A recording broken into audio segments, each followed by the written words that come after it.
Thank you, and thanks for the invitation. It's my first time here and a pleasure to be here.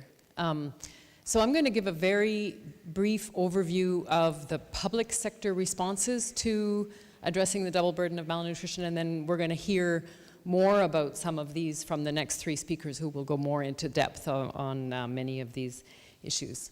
So I want to take just a moment to talk about the determinants of malnutrition and the public sector approaches to address them. So I'm not sure, perhaps not all of you are familiar with this. You've seen a slightly different version of it previously. But if you look at the immediate causes of all forms of malnutrition, both underweight and obesity, as well as undernutrition, are inadequate dietary intake and health and disease. And much of the public sector response that I'll talk about quickly first really addresses that level of the causes related to the dietary intake and related to disease. But underpinning all of that are several more population level factors: household food insecurity, inadequate care and feeding practices, unhealthy household environments and environments more broadly. And then obviously underpinning that there are societal, economic, and many other basic causes that feed into this sequence and limit progress to the sequence. So I want to take a moment to talk about public sector response. And I'm going to group those into a slightly different way. We've been hearing about some of these already, but I would like to group them slightly differently. The focus of most of what happens in the public sector is either focused on treating malnutrition in different forms, preventing it and promoting the health and dietary intake, and regulating.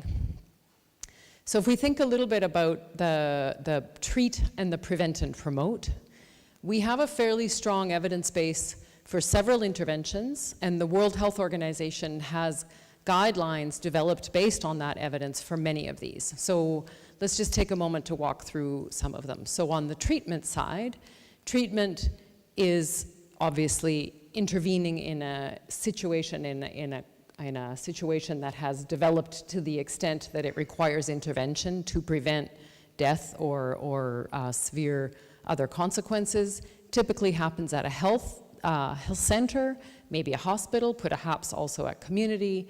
And obviously here, for whom are we trying to treat? We are trying to diagnose and treat. This is not a population level intervention. It's a diagnose and treat approach. Severe acute malnutrition obviously is one, anemia, and there is obviously some progress in this sense also intervening on overweight and obesity.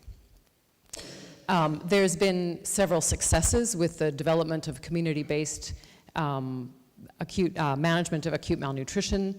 There's been some success in rolling these out to broader proportions of the population at the community level as opposed to relying on the facility type activities. Within the prevent and promote category, I've divided these a little bit here on those that are focused on health centers or community, but they're focused on actions for at-risk populations, whether that's determined by their age, because young children have very specific dietary requirements that often need to be worked on, as you've all heard about the 1,000 days, women during pregnancy, reproductive age, and then other at-risk groups. And what kinds of interventions? Vitamin and mineral supplementation, health and nutrition education that are focused on changing behaviors, improving breastfeeding practices, improving infant and young child feeding practices, 5-a-day campaigns trying to change the consumption of fruits and vegetables and so on, put into that category. There are others that fall within this prevent and promote category that are not focused on a specific group of individuals, but are rather at the population level, and that obviously will reach everyone, and large-scale food fortification falls in that category, and then broad public awareness campaigns designed to change social norms around what is healthy eating are often population-based in this same way. So what do we know about these? We have some really important success stories within this area of public sector. Vitamin A deficiency used to cause blindness in many children in many parts of the world. Iodine deficiency has caused goiter and cretinism, and there's been phenomenal progress in reducing that level of severity and addressing some of the challenges, the nutritional challenges at that level of severity. But there's also really important challenges within this category of interventions. There's implementation challenge, there's budgetary challenges, and ultimately all of these are not addressing any of those underlying or basic causes. These are interventions that are focusing on trying to improve nutrient intake, typically single or several nutrients, or in the case of the prevention or the treatment categories, they're trying to intervene in a moment when an individual may be at risk of dying, but they're not addressing the fundamental underlying causes that may be household capacity to acquire food, and all of the structures that we've been hearing about a little while ago in terms of the policies and so forth that underpin the availability and ultimately have resulted in the fact that we have individuals with malnutrition. So I'm sorry these are really small. I didn't realize that we would have small screens, so these are really hard to see, I think. But I wanted to just show this because if we want to fundamentally change the proportions of people who have inadequate dietary intake, and if we want to fundamentally change the health situation that ultimately leads to malnutrition, there's a lot more that we need to do. And you've seen similar kinds of data in several of the presentations already today. The three maps of the world are data from FAO food balance sheets, where the authors of this paper have looked at the proportion of the population within these different countries that are eating close to the recommended quantities of guidance, and they've sort of averaged a guidance so that we get at some level of global guidance related to these. And basically what you can see is that almost nowhere in the world are people, so green means that people are eating more or less within those guidance. Darker green, it's closer to where the guidance is. Darker red, it's further from where the guidance is. But just to give a bit of an idea, almost nowhere in the world are people eating fruit in the quantities that are recommended. Only in a few countries in Africa do you see that people are consuming whole grains in close to the quantities that are currently recommended. And only in some parts of Asia and Africa are you seeing people consuming processed meat in the small quantities that we want people to be consuming processed meats. So the other two, we're promoting greater consumption, and then for the case of processed meats, we would like to see people eating less of them.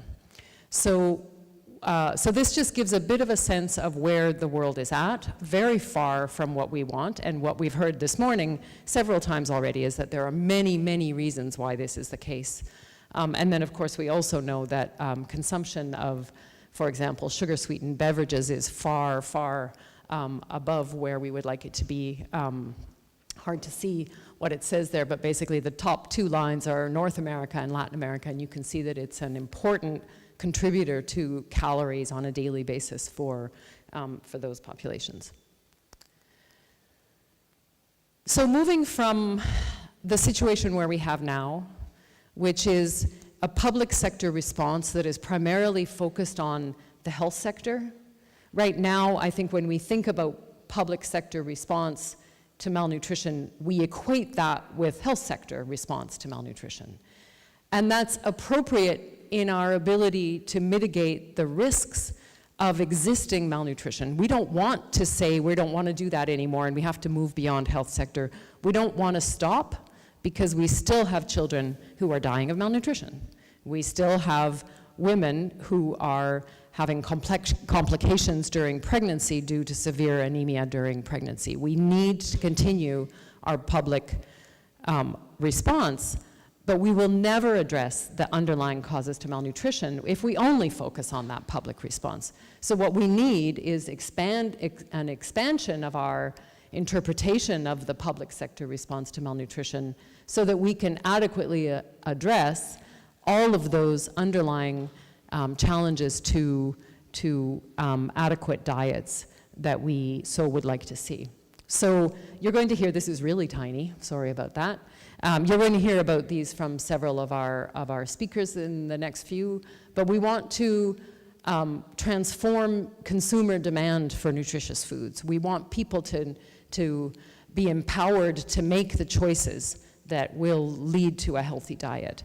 But it's not only choice, as you've already been hearing. Choice is a factor. Ultimately, we all are the ones who pick something up and put it in our mouths. There always will be an element of personal choice, and we need to create the demand.